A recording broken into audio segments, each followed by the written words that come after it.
तो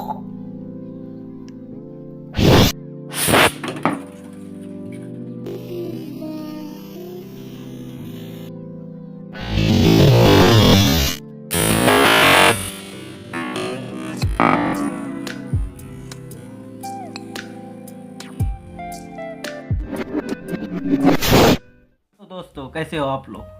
आशा करता हूँ कि ठीक ही होंगे। तो दोस्तों मैं आपको एक रॉकेट साइंस दिखाने वाला हूँ। इस बोतल से हम एक रॉकेट बनाएंगे। तो वीडियो लास्ट तक जरूर देखना और वीडियो पसंद आए तो लाइक और सब्सक्राइब भी जरूर करना। तो चलो